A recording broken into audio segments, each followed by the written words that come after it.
Hi guys, I'm Asif Ali and you're watching CGHOW video. Today I created this raise material in UE5 and this tutorial will be a material tutorial only. I'm not using Niagara in this one. And if you haven't subscribed my YouTube channel yet, please subscribe it. If you like this tutorial, like, share and comment. And if you didn't follow my Twitter, please follow it. It is CGHOW underscore and link is in the description. And let's start this tutorial. So you can see that I have lots of parameters here, like I can change the tiling of this effect, okay? And I can do a lot of things like boosting this,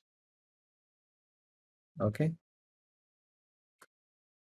And just making it like this much,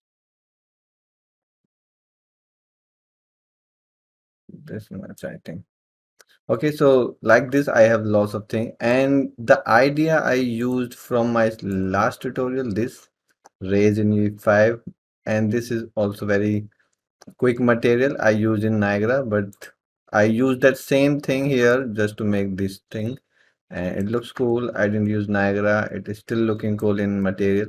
You can directly use it in Niagara also. So, and you can do a lot of things like, see, a different thing you have.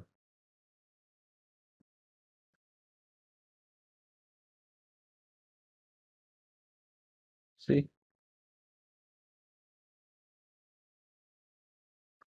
how cool is this?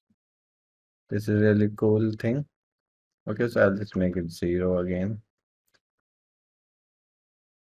And I'll also decrease this little bit, maybe this much. Okay, so let's start it again from scratch. This is in my R&D, so I'll create one more folder here.